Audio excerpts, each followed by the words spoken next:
All right, so I'm going to get going. Welcome, everybody. Thank you for taking, this evening to join us. This presentation is part of a series of presentations offered by the BC Psychological Association for Psychology Month. Psychology Month, we think it's Canada-wide. And so the Psychological Association of British Columbia participates by having some of us registered psychologists offer these presentations as support to our communities. Because it's going to be recorded, you'll also have access to this recording at a later date, or if you want to tell friends to watch it and so on, you're able to do that later on. I want to start by honoring that we stand on the ancestral and unceded homelands of the Coast Salish and the Squamish peoples. And so we want to honor that. I want to say a little bit about me. My name again is Erika Horwitz. I'm a registered psychologist in British Columbia. I am originally from Mexico. I was born and raised there, although this year will be 40 years that I came to Canada. So I'm, longer here than I was there. My education was all from here, from British Columbia. I went to SFU for my undergraduate and my master's degree, and to UBC for my PhD. I've been a practicing psychologist now for almost 20 years. And prior to that, I worked as a counselor for many years as well. This topic is very important for our time, not only because of COVID. I think COVID has certainly complicated things, but it's something I just hear a lot. The numbers of people who are experiencing anxiety and overwhelm and stress in our society is quite remarkable. So I hope to offer some bits of wisdom to hopefully enlighten you and give you some ideas as to some of the things that you might be able to do to manage that. So I won't be taking questions during the presentation. I will at the end, so please note or jot down whatever questions you may have, and then we can chat later on about those. And also, during the presentation, I may ask some of you or all of you some questions, and you can answer them in the chat box at the bottom of your screen. You can just go in there and type, the answers to some of the things that I'm asking of you, and then I will, read some of those out. Okay, so the title of the presentation is Living in a Time of Overwhelm, Mindfulness and the Search for Inner Peace. I think we're all searching for the same thing, this experience of feeling more inner peace. So the definition of overwhelm is to overpower. Overpower means that something is feeling more powerful than you. Something is overpowering your experience. So this is sort of like when you feel that the demands on you overpower or outweigh the resources that you have to meet those demands. So I'm going to also be sharing my screen off and on through the presentation to share some of this. So let's just go here. And we'll go here for this one. So when we feel overwhelmed or overpowered by whatever's burdening us, we are often feeling disempowered. So it's not just that you're experiencing feeling overwhelmed, is that you feel like you don't have the resources to address that. And the resources often feel like they're internal resources, like what do you have in you? Like, whether it's the strength or the time or the, amount of effort that you would put into that. But there's also, you're going to feel overwhelmed if you don't have enough supports family, friends, people to be there for you. And I think that's another piece in our current historical period, that in this society, we live in individual homes, whether it's by ourselves or a partner, or with, our children and our partner, or as single parents or whatever. But it is not as common to have, a larger extended family nearby, all working together to manage life. So this experience of feeling overwhelmed, it's not just that you have a lot to do, or a lot coming at you, is that you don't feel like you have in you the resources to meet that. So at the bottom of your screen, can you type, what do you find overwhelming? I'd like to kind of just take a little peek to see what would be the things that make you feel overwhelmed. So if you go to the bottom of your screen where it says chat, you can type some of that in. I'm not seeing anything come in yet. The pace of life, being a mom of young adult children, emotional management, taking care of a parent, those people like the sandwich generation. Sometimes you have kids, but you're also taking care of being a single mom, finances, school, balancing work and family, transitioning to a new career, chronic illness. So there's a range of things, too many distractions, the climate crisis, the pandemic, being short-staffed at work, and so on. So thank you all for that. That makes me feel like I'm on the right track with my presentation. So I'm going to talk about some of the things that I think contribute to this feeling of overwhelm. So the current context in which we live, right? So some of you said, of course, the pandemic, or it's fast paced, or too much information coming at us. So one thing that I think is involved in why we feel overwhelmed is the kind of values that you hold, the things that you find are important. So if, for example, it's important for you to be to have enough money, or to look a certain way, or be independent, or right. So if you have some beliefs or some values that you hold as important, and you're not feeling like you're meeting those values and those things, then it is likely that you start feeling like you're not meeting your own expectations. So let me share my screen again. Okay, so then we have what I call sociocultural factors, right? So social expectations. And this is a very important thing here, that there is so many social expectations on us, whether it's, having a clean house, or, making sure you work out, or being the best at what you do, being a good mother, or being a good provider, or, making enough money, or saving money. There are a lot of social expectations that we have bought into. And for example, I can comment in a lot of detail, but I won't take a long time on this, but on the expectation of being a good mother, for example, that was, some of the research I did when I was in academia.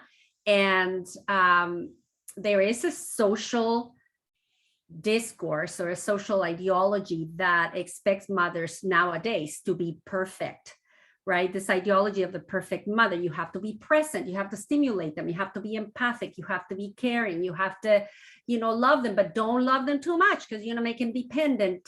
And so when we have these social expectations that we've bought into, we pressure ourselves to try to meet them. And, so part of transforming some of your overwhelm is to really start questioning, what are some of the social expectations that you buy into? And are these, set in stone? or are they, or can you modify how much you buy into them? Another one would be the social expectation of being thin, that so many people buy into. And so for a lot of people, more women than men, but some men as well, this idea of being thin creates additional stress, because if you're not doing the perfect diet and you're not working out, and and you've gained 3 pounds, and you start freaking out about that as well. So those cultural pressures I have in there too, being attractive, being slim, or spending time with your kids, and so on and so forth, or with your elderly parents. Social obligations as well, that you have, right? So what are your social obligations? And often is whether it's taking care of kids, some of you say taking care of an elderly parent. What social obligations do you feel you have? And of course, I couldn't do a presentation today without mentioning COVID and all that is meant. I think COVID has become a source of stress for a lot of people. There's, the social divide, whether you vaccinate, whether you don't, whether, you're going to get it, not get it. Will you be one of the people that is vulnerable, end up in the hospital? Or one of those people that are scared of getting the vaccine. There's a social judgment out there that people that are not getting a vaccination is because they're anti, vaccines, and they're, and I have a few patients that have not taken the vaccine only because they're really afraid. And even though they hear that it is safe, they have a hard time feeling safe with it. So COVID, of course, is quite an issue nowadays. And then we have the day-to-day obligations, right? So things like work, if you're working outside of the home, if you're working in the home, all the home obligations. I grew up in Mexico. And if you're, in Mexico, they talk about classes. I don't particularly like that division, but just for explanation's sake, if you are in a middle upper class in Mexico, it's very likely that you have housekeepers, right? And so in a society like that, you never clean your house, you don't do your laundry, you don't iron your clothes, you don't have to worry about often about cooking. Even if you don't feel like cooking, you can have them cook, and so on and so forth. So that takes a lot of pressure off of people down there, right? So that carefree experience of hanging out on Saturday, Sunday with no obligations. But here, on top of all the other things that you have to do, like work and kids, there's still grocery shopping, they're still cooking, they're still cleaning the house, doing the laundry. And I think that really adds to people's feeling overwhelmed. Of course, things like paying bills, doing the banking, or, finances, cleaning the house, even taking out the garbage, which seems so simple. So we start adding up all these different factors that come together to lead people to feeling an experience of being overwhelmed. This current, and I always say current historical period, it's some language I picked up when I was in graduate school. This era in which we live now is fast-paced. Historically, and in smaller communities, even today, the pace that we live in was not as it is today, right? We are using calendars to try to, plot everything in there. The having so much access to media and information, whether you're on the phone or you're on an iPad or you are watching YouTube, that's not really helped. It's not really helped our well-being, because we are in this experience of constant stimulation. If you think of, human history, like if you go back to whatever the human experience was before there was the invention of electricity or fire, we had to live only through daylight hours, right? There was nothing else. Once the sun went down, it was dark. We can't see in the dark. So all the hours that it was dark, we had to slow down. We couldn't do anything. But with the, first with fire, and then, with electricity, humans can just go 24 hours. And I think that that's also an issue, right? That people are too tempted to be scrolling or watching TV or YouTube. For those of you who have young children or adolescents, that's a huge problem, right? Because to get them to turn off is a lot harder. Back in the day where there was just the one television at home, kids watch TV, their parents watch TV, but when it was bedtime, the TV was off and they had to go to bed. And the most that they could do was read a book. So all these things are adding to our feeling that we're in a fast-paced situation here. I put the word discrimination in here because I think that I want to honor that, many of our brothers and sisters, in the world experience racism, discrimination, and mistreatment. And that can also add to their experience of being overwhelmed in the world. And this is, again, something where, people that experience that feel often disempowered to change it, to be treated equally and with decency and respect. So I wanted to also honor that is also an experience that, many of the people around us also go through. And then, of course, there's personal stuff, right? Like if your health is not well, like if you're exhausted, and the thing of exhaustion that's important to kind of think about as well is that the human body, let's say, can only store so much energy, like you only have so much energy that you can have in your body. You can't say, oh, this week I'm going to be very busy, I'm going to go buy an extra couple of tanks of energy, right? You can't do that. There's only the one tank. And so you can fill the tank by, doing a variety of things. But I think what's happening to a lot of people nowadays is that you're expending more of that energy than you are putting back in, right? So when you combine the fact that, that days are 16 hours long and sometimes longer, right? That means rest is shorter. The slow pace experience is shorter. You're putting out more than you're putting back in. And so that will lead to fatigue, exhaustion, and eventually burnout, right? Which would be a whole other presentation. But burnout is rampant in our society, right? Once you're burnt out, that's beyond just being overwhelmed. And I shouldn't say just, but it's kind of the next level beyond overwhelm, is where you can no longer function, you can no longer think, you can't focus, you're not able to do things as you normally would because your tank is empty. So that's an important thing to kind of think about, right? Like if you're putting out more than you're getting back in. I've given counseling to many people who say, but I don't have the time. I can't make the time to rest or to refuel. And I say, there's always a way. There's always a way. I myself have been a parent. I've been a graduate student while I am a parent. I did my PhD living in Port Coquitlam and driving to UBC.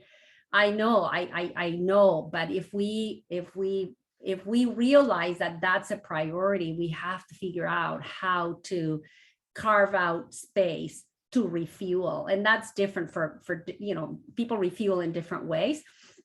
Of course, if you have any kind of health concern or health issue, that will add to your feeling of overwhelm, right? So anything to do with health really takes away from having all that inner resource and all that energy to be able to meet those demands. And of course, current stressors, I just put that there in case the things that I've summarized are not listed in there. There's so many different kinds of stressors that you can currently have. I mean, if you're going through a divorce, for example, that's, at the top of the list of life stressors. If you have a loved one that is very ill, that's a big stressor. if, you're juggling, going to school and a family, or going to school and working full time, or you have a neighbor that, is noisy and won't stop, or the list is endless, right? So I wanted to honor that as well, that, there's all the usual things. And then when you add additional stressors or chronic stressors, or I want to distinguish stressors from anxiety, right? Feeling stressed, it means that there's something big bothering you. You feel a reaction of a fight or flight. Anxiety is, as we define it, is more the experience of worry, right? Anticipating something bad happening, and in doing that chronically. And that will also have, an impact on how overwhelmed you feel. And I'm sorry that I'm just talking at you here, but what's happening? What's happening? Okay, here we go. So, and of course I had in the last slide, feeling like there is no time, right? That's another issue in our society. And I do believe that that does end up being a reality for many people. I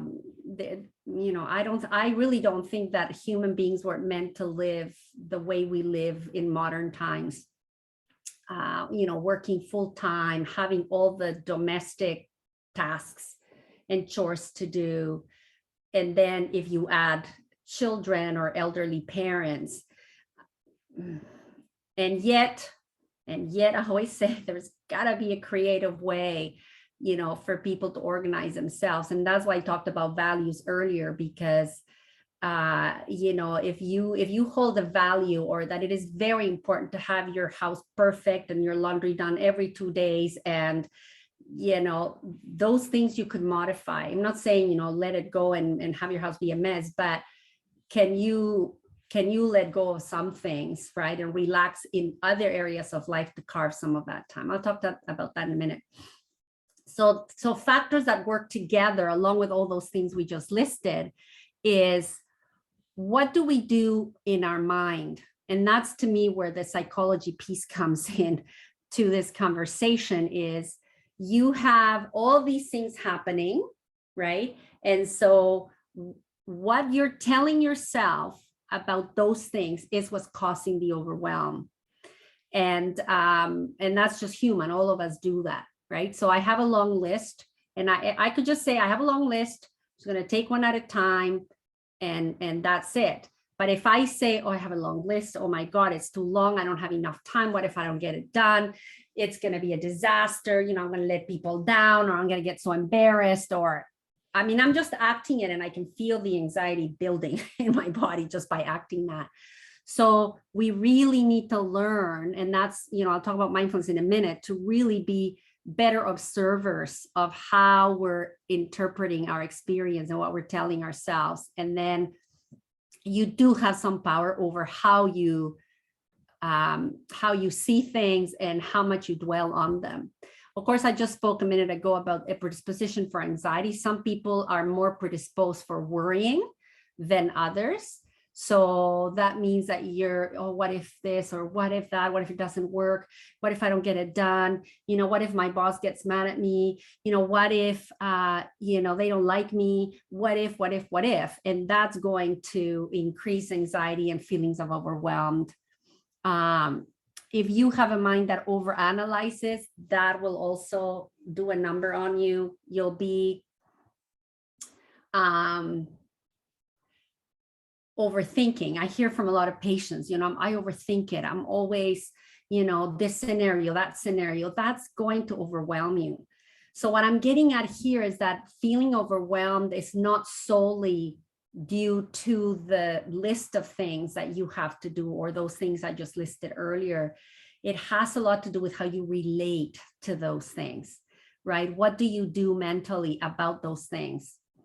Right. So one example I give when I teach my mindfulness class is, if I have pain in my shoulder, let's say I have pain, and I just watch what the pain is about, I may, close my eyes and feel the pain and say, oh, it's throbbing, it's burning, I feel like needles, right? And so that would be sitting with the pain. And that's, the pain is here, it's what is. But when we relate to the pain in a resisting way or disliking way, we aggravate our suffering. So I have the pain, the needles are burning, but then I start, oh my God, my shoulder hurts. Why is it hurting? What if if it gets worse, and if it gets worse, and I won't be able to do my workouts, or I won't be able to work. And what if it never gets better? Now I have the pain in the shoulder plus the emotional pain of what I'm telling myself about that pain. And so that's what I'm saying, is that we got to get better at watching. What am I saying to myself that is creating more suffering? In the mindfulness traditions, they say that pain in life is inevitable. Like if you're a human being alive, you're going to have some pain. It's just part of being in the world. So they say pain is inevitable, suffering is optional. Right? So that suffering optional part is the part that I'm saying, right? That if we get better at watching what we're telling ourselves, that's where we may have some power to reduce some of our overwhelm. I wanted to talk a little bit about, some of the neuroscience nowadays. There's such great research that is being done today around emotional experience and how it relates to brain activity. And what they have found is that if you have a habit of, say, anxiety or negative thinking or overthinking, what happens when they scan the brain is they find neural pathways that become habitual, and they're very automatic. So all you need, once you have that neural pathway that's habitual, is one trigger, and then your thinking gets going. And so it feels like the thinking is your voluntary choice. But this is what's interesting, right? It's that they're finding that brain activity is involved in thinking. And it's not that you think and then your brain gets going. It's that your brain gets going and it influences how much you think. So again, that's really important and interesting.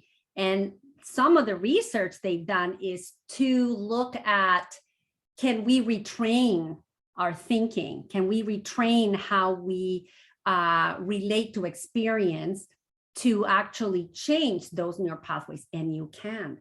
After the presentation, if you're curious, just Google mindfulness and brain plasticity, and you'll find a lot of the stuff. There's a lot of YouTube videos and a lot of information that has found that you can create neural pathways that are, in a way, hurtful to us, right? Like, an overthinking mind or an anxious mind or a negative thinking mind, but that with mindfulness practices and some of the strategies that you can learn, you can actually change that. And it's called, the whole concept of brain plasticity or neuroplasticity.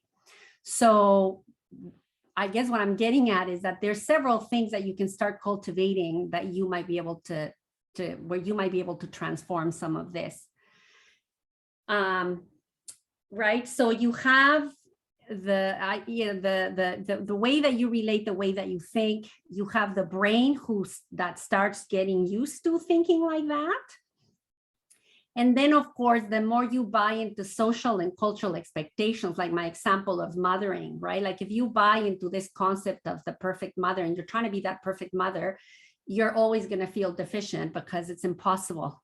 For those of us who are moms, we know it's impossible to do perfect mothering, right? There's just too many factors that come into play to do it perfect all the time. I mean, you can have your heart in the right place and be a lovely parent, but accepting that, at times you're not going to be able to be that heroic parent.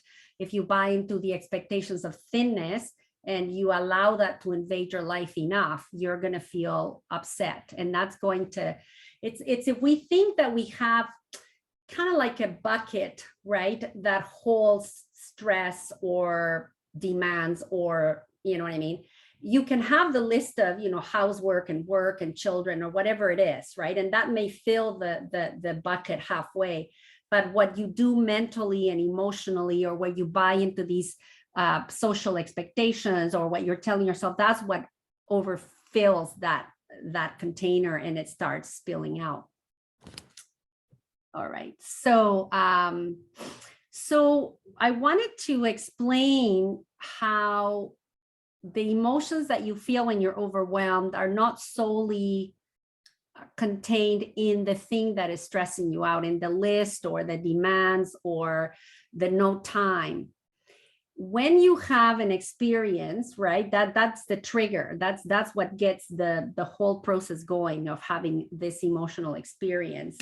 So you have the trigger, and then you're going to interpret, and this is the key piece. You're going to interpret what that means. And it's in the interpretation and what you tell yourself that then you generate the emotion. So it's important to realize that thoughts are involved in emotion, unless, I mean, there's a whole debate in psychology as to, you know, is the thought first and the emotion after, or vice versa. I think there's certain emotional experiences that are very automatic, and they do bypass interpretation. You know, like you're crossing the street and a car's coming at you. That's the survival instinct of a reaction, and that kind of thing. But in the modern day-to-day life experience, if you pay attention, you'll always see that you're interpreting, right? You're making an interpretation, and that's what leads to the emotion. So part of what I'm getting at is, when you feel overwhelmed, if you really step back and say, what am I telling myself about this list or about this situation, right? And it's there that you will find why you feel that way, you know, and not everybody interprets the same situation the same way, right? Like, based on your history, your gender, your life experience, your personality type, and there's many things that come together for you to make a certain interpretation. And I say gender because, you know, I'm married to a male, and you know, we can have one experience, you know, something as simple as you know, there's stuff on the counter in the kitchen, he walks by it and doesn't see it. Like, so, and if he sees it, it's like, you know, whatever. Whereas I see it, and my interpretation is, oh my God, we haven't cleaned that and it's getting dirty, and therefore I feel like, right? So there's just different ways that we see life. But the beautiful thing about that is that you can actually modify your interpretations. And as I'm talking, there's this beautiful little book, one of my favorite little books that I've it's called, it's written by Ted Kuntz, and it's called Peace Begins With Me. Somebody told me you could download it for free on Amazon, the online version. Peace Begins With Me by Ted Kuntz. It's a great little book, and he speaks, it would be a good complement to my talk, actually, you know, a lot of the things he talks about there, but he speaks quite a bit about this idea of, you know, how much power we do have over interpreting things. You take for granted that the way you interpret it is just the way it is. But I'm telling you, interpretations really vary. And if you're feeling any kind of emotional distress, if you take the time to inquire into your interpretation, and even if you say to yourself, that's one way to see it, but there is more ways to see it, you know, like, how else could I see this? Just by doing that, you might start watering down that interpretation that you feel is so much true to you. So how do we put all this together, right? So I'm just going to start by, you know, going through this little list here. The first is question your values and beliefs. And what I mean by that is, I've given counseling, for example, to women who come to my office and they say, I don't even have time to have a shower. And I go like, how come? Because I'm with the baby. And I'm thinking, and like, why do you have to be with the baby every second?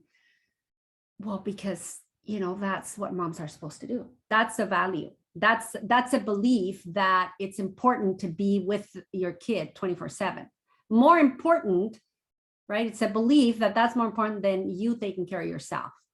So that can be questioned, right? Does the baby need you, by their side 24/7, right? Can the baby be in their crib with some, safe toys while you take a 5-minute shower?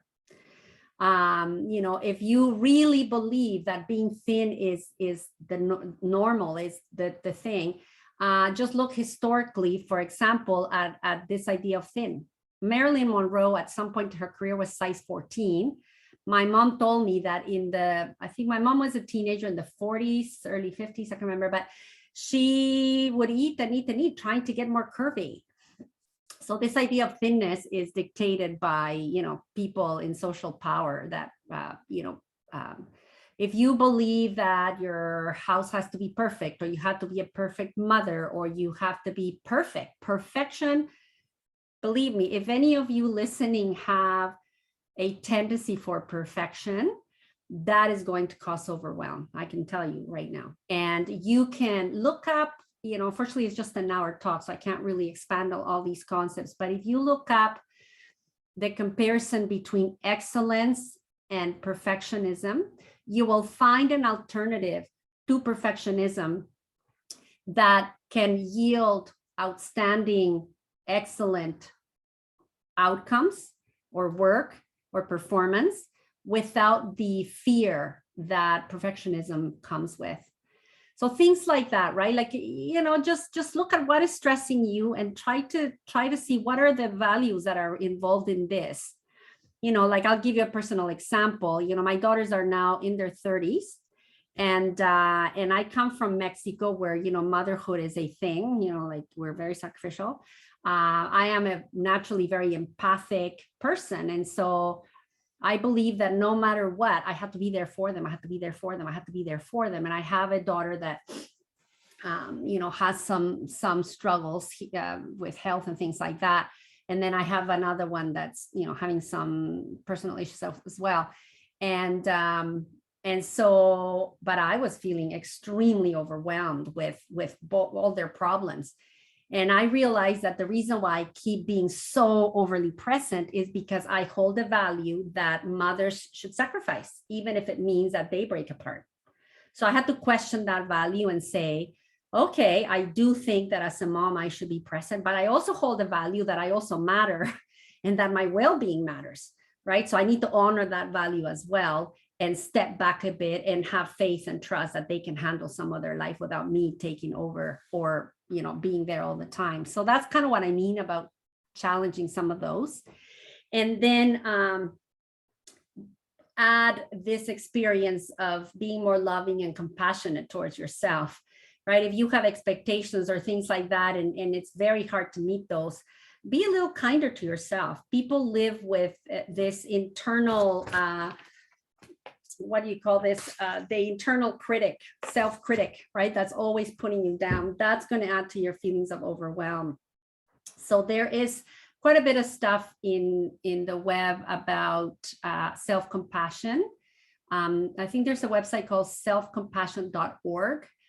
Kristen Neff is the researcher psychologist that has put that together. There's quite a bit of material out there, but I really invite you to cultivate more of that so that you transform that inner critic into a more compassionate, supportive voice in yourself.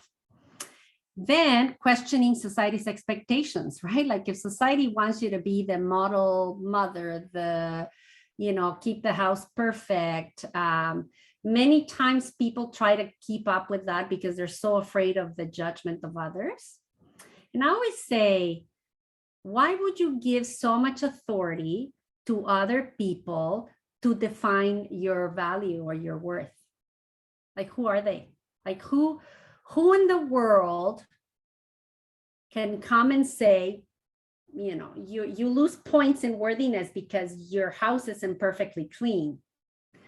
You'll always have sometimes a sibling that is judgmental, or a friend or a parent or a partner.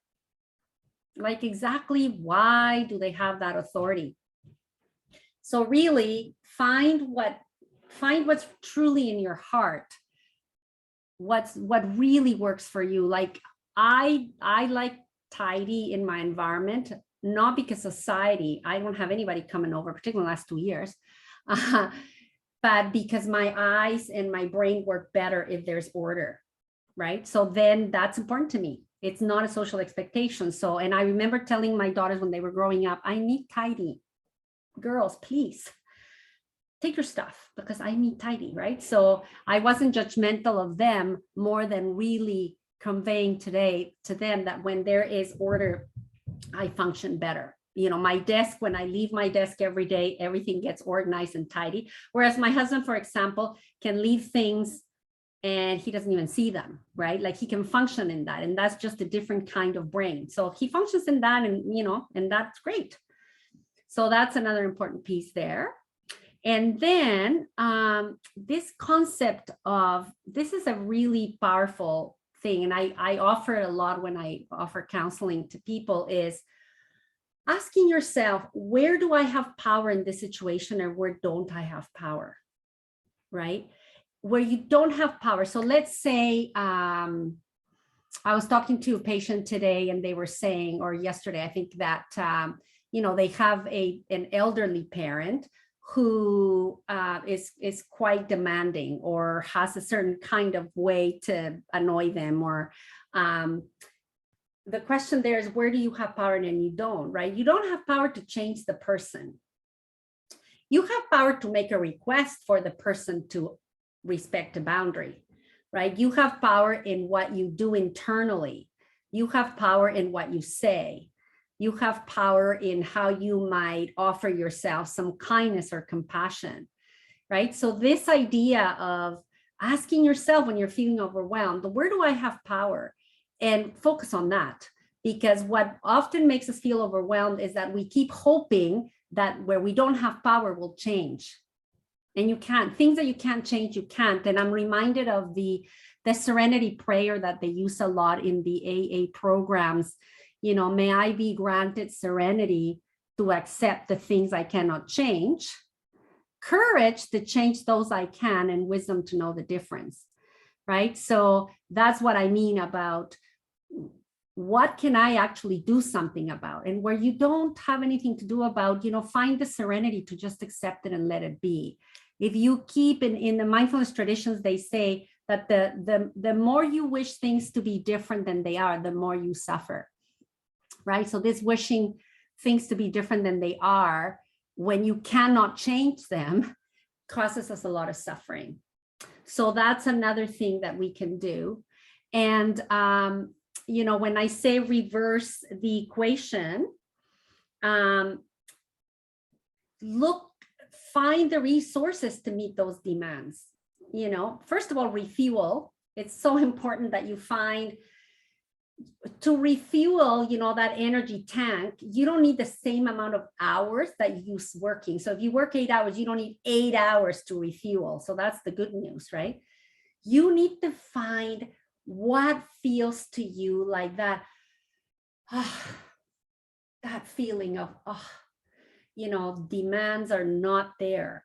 You know, some people is a bath, some people is going out for walks, some people is, you know, reading a good book, you know, under a blanket with a tea. You know, some people it's, you know, doing some yoga, or, you know, really find what, and really prioritize it.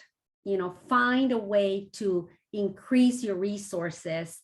Ask for support if there are people who could support you, because that's another thing I noticed coming to Canada. You know, I mean, I can't speak for all of Mexico, but my growing up experience was that people in Mexico, at least my mom's circle when I was growing up, they didn't have any problem asking for help or talking about their problems. My mom used to get calls from my cousins, my aunts, oh my God, come and help us, we're having a fight, my husband and I, and I grew up seeing not only that people have problems, but that it's okay to ask for help. And I think that's something I've heard people say to me when they are doing counseling, I don't want to burden my friends. I don't want to bother them. And I think, okay, well, you know, what is friendship for if it's not to support each other? You know, it's not just to hang out, which is also, you know, part of it. So really look at, what inner resources do you have and what resources or supports you can access to meet the demands. Also, rethinking obligations versus putting pressure on yourself. That I hear a lot as well, right? People putting pressure on themselves. People say to me, I am not nice to myself. I'm my worst enemy. I cannot forgive myself. And that creates more overwhelm, right? So I'm talking about the things where you actually do have some power to do something to modify them, right?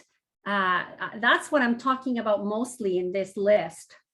Of course, as I have in the next point here is, you can organize your list, and these experts on time management and organization skills, they talk about looking at the things that you have to do and organize them by urgent, important, can wait, and it would be nice, but if they don't get done, they don't get done. The problem is that people often think that they're all important. You got to get them all done, and that's where flexibility versus rigidity is important. If you're very rigid about your values, your expectations, the pressures you put on yourself, and you think that there's no other way, you'll feel disempowered. What I'm saying is, invite some flexibility and watch, where do you put pressure on yourself, right? A lot of people, when I'm doing counseling with them, discover that they had a shaming experience as a child, or, they didn't feel intelligent enough. And so now they spend their life trying to prove that they're intelligent enough, or that they are good enough, or they are. And so in trying to prove, right, they end up making their experience worse. So if you find that you live constantly overwhelmed and, and having troubles that you don't seem to be able to organize and feel better on your own, you might want to, see somebody in counseling to kind of help you organize that better. So the title of the presentation had mindfulness in it. And so I wanted to offer a bit of an introduction to it. I've done other presentations in years prior, and if you want to look at more, you can also go to my YouTube channel, Erika Horwitz. I think it's easy. And there's some bits, some videos there that I have on expanding on that. But what mindfulness is the experience of having your awareness fully in the present moment, rather than being distracted with the past, or having your thoughts in the past, or having your thoughts in the future and anticipating or worrying, or just the busy mind that takes you away from being present. So mindfulness is cultivating that experience of being so present in this moment that you start realizing that there are many moments in your life where you do not have a problem. So mindfulness can be practiced in two ways, formal and informal. So that's, a few bullets, on the right-hand side there. So formal mindfulness practice is where you sit and actually do meditation. And the informal practice is where you bring mindfulness to activities that you do normally. The way you would do that is, let's say you're having a shower and you say, I'm going to have a mindful shower. What you would pay attention to is the sound of the water. You use your senses to bring you to the present moment. So you might say, this is my experience right now. I can hear the water. I can feel the sensation of the water in my body, the warmth. I can feel the sensation of the soap as I wash my hair. I can feel the smell and experience the aroma of the shampoo, and so on and so forth. You can feel the sensations in your body, the smells. Well, many times have your eyes closed if you're washing your hair, but once you finish your hair, you'll see the tiles in the bathroom and that kind of thing. Or if you're washing dishes, you pay attention to the water, to the soap, to the sensations of washing dishes. If you're walking between your car and your office, you would pay attention to the sensations of stepping on the ground. You would pay attention to the trees, to the people, to the cars going by. So formal mindfulness is sitting and meditating formally, and informal practice is very portable. So I invite you to start practicing more of that. And the reason why mindfulness can help you with overwhelm is that in reality, you can only do what you're doing now. You cannot do the past and you cannot do the future. I saw a quote, I was reading something last week, and they said it beautifully. They said, the past and the future are thoughts.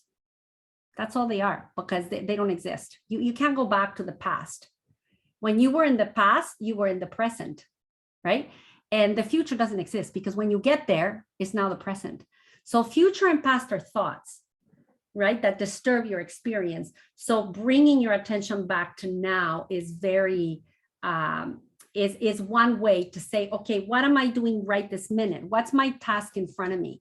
Okay, I'm driving the kids to school. That's all I'm doing. I cannot drive the kids to school and type the email and be in a meeting. You can only do that drive. So doing one thing at a time. I say to people, you're feeling overwhelmed. Say to yourself, start with one day at a time. When you wake up in the morning, you say, I only have to experience today. That's all I have to experience. What's in front of me today? And then you, right, if you're feeling really bad or having a bad day, you say, oh, today is a bad day, but I just have to experience today, one day at a time. And when you're living that day, break that day down into moments. If you say, I am experiencing this moment, I can get through this moment, even if you're in pain or if you're having a hard time. If you say to yourself, I can experience this moment, I can get through this moment, one moment at a time, life becomes way more manageable. Because even if you have a list, even if you have 50 things that are waiting for you, they're waiting for you because you can only do what's in front of you right this minute. So mindfulness to me, it was very life-changing in my own personal life. And I practice meditation every day and I teach mindfulness. And the comment I've heard the most from people who've taken the mindfulness-based stress reduction class that I teach is the words life-changing. I haven't taught it during the pandemic because of this situation with, contagious and whatever, but, I'm hoping to start it in the next few months. So one thing at a time, and just practicing. If you want to practice mindfulness, there's so much stuff online that you can find. I would suggest mindfulness. Look for mindfulness meditations, because there's so many different ways to do meditation. They're all wonderful.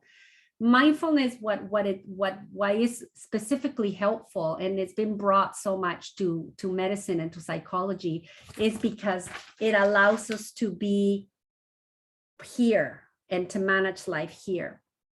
I've spoken about self-compassion, and there's a fabulous book called Loving What Is, and it has the premise of learning to love your life as it is. That if you spend a lot of time wishing your life to be different than it is, you will suffer more, right? Is that piece around accepting. So I'm just putting on the screen my YouTube channel. It doesn't have a million videos, but it has quite a few if you want to be introduced to mindfulness and other, I started a lot of these videos during the pandemic to help people with stress. And then I have an Instagram which shows some of the same videos of YouTube, Dr.Erika _H.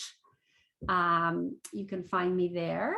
My website, Mindfulness YVR, you can read, there's several things you can read in the website. Usually I use the website to advertise my program, my mindfulness class, but I'm not really teaching it in the next month or two. And you can also find me in the Psychology Today website. I have a little write-up about my counseling practice there and so on. So we only have a few minutes left. I wanted to give people an opportunity to ask questions. So if you can type, let me just stop share. You can type in the chat any questions that you might have, and I can then see what questions you might have, and I can try to answer them.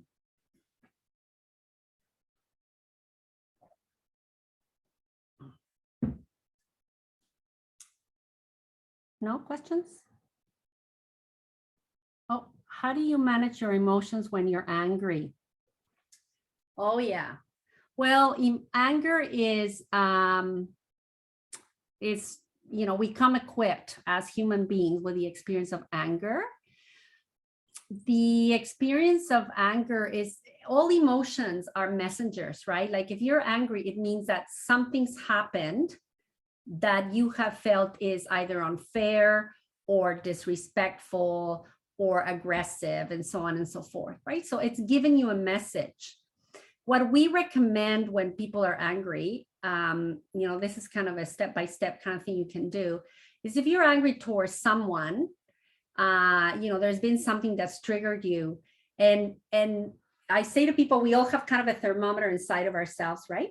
So if your thermometer is past the half point in the level of anger you have, the likelihood you can communicate in an effective way is very small, and any of us.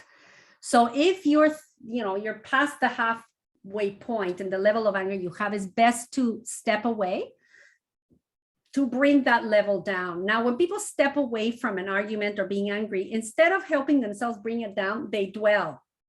Oh my God, I can't believe they said that, or blah, blah, blah, da, da, da, da, da. And now, so you feed the fire. When I say step away, right?